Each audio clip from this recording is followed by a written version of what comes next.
Direction le Maroc, on a le plaisir de retrouver Wadi Adada. Bonjour Wadi. Bonjour Mohamed.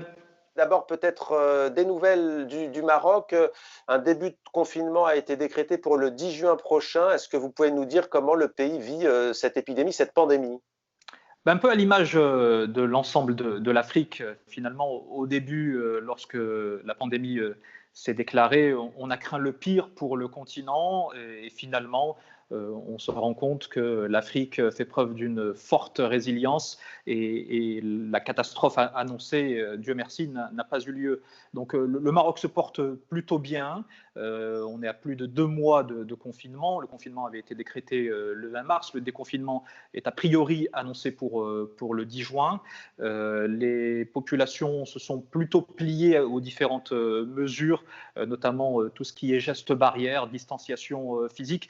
L'adoption du masque a également beaucoup aidé. Et depuis la fin du Ramadan, le lendemain de l'Aïd, eh bien, certaines activités ont pu reprendre, à l'exception des activités qui sont interdites administrativement, telles que les cafés et les restaurants. Alors, à deuxième, votre émission, Wadia, s'appelle Continental. Et pendant ce confinement, vous avez décidé de créer Conti Fdar, Conti comme le début de Continental, Fdar, c'est-à-dire à la maison. On va regarder un aperçu et puis on se retrouve juste après.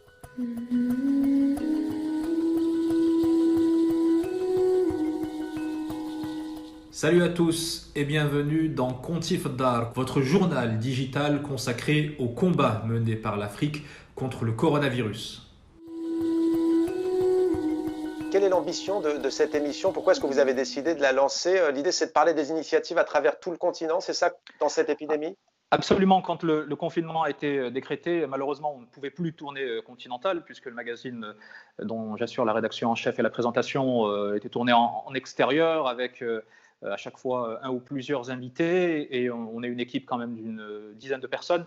Donc tout cela était devenu impossible. Malgré tout, avec l'équipe de Continental, on a refusé de rester chez nous les bras croisés. On a tout de suite réfléchi, au bout de 2-3 jours de confinement, à la manière dont on pourrait continuer à travailler finalement et à remplir notre mission, qui est celle de donner un autre regard sur l'Afrique, le regard d'une Afrique positive, d'une Afrique qui prend des initiatives, qui essaie de s'en sortir.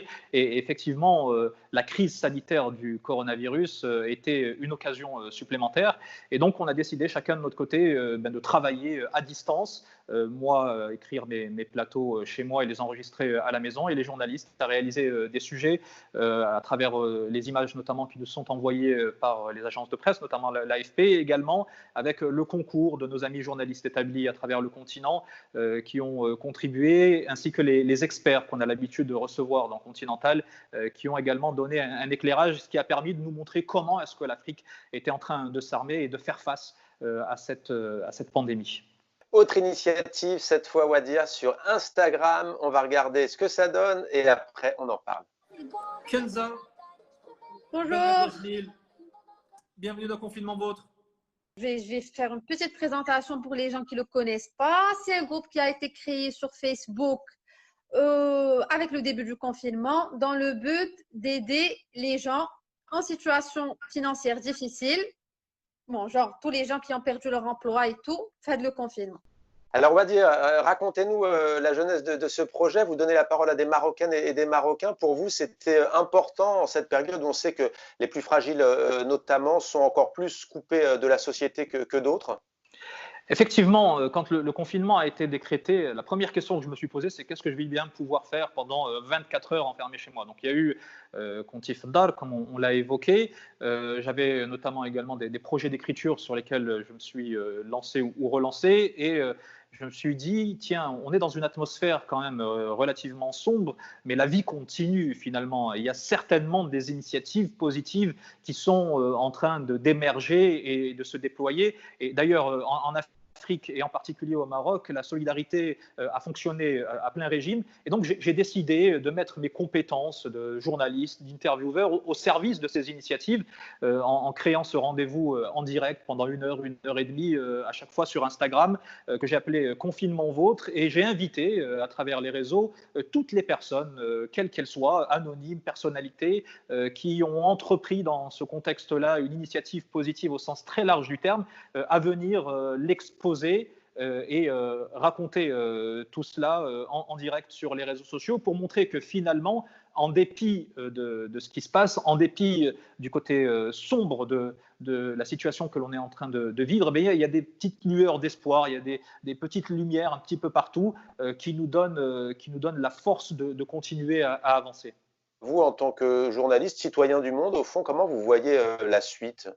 Je pense que si chacun d'entre nous sort de cette période de crise, d'ailleurs qui se poursuit malgré le déconfinement, grandit, meilleur, eh bien, cet effet de masse va permettre effectivement d'avoir des sociétés bien meilleures. Et même nous, en tant que journalistes, on a pu se rendre compte à quel point notre travail a été bouleversé et amélioré même, parce qu'on a un champ des possibles qui s'est considérablement élargi. Toutes ces techniques, toutes ces plateformes qui ont émergé pour pouvoir continuer à exercer notre travail de journaliste et raconter finalement le monde qui nous entoure. Pour finir, Wadia, quelques mots sur un homme dont on a beaucoup parlé des deux côtés de la Méditerranée. Il s'agit de Moncef Slaoui, il est immunologue, il est né au Maroc, il a étudié au Maroc bien entendu, puis ensuite il a poursuivi ses études en Belgique. Il est aujourd'hui américain également et Donald Trump, le président américain, l'a choisi pour piloter la délicate recherche pour un vaccin contre le coronavirus. On imagine qu'on en parle au Maroc avec fierté, qu'en est-il ?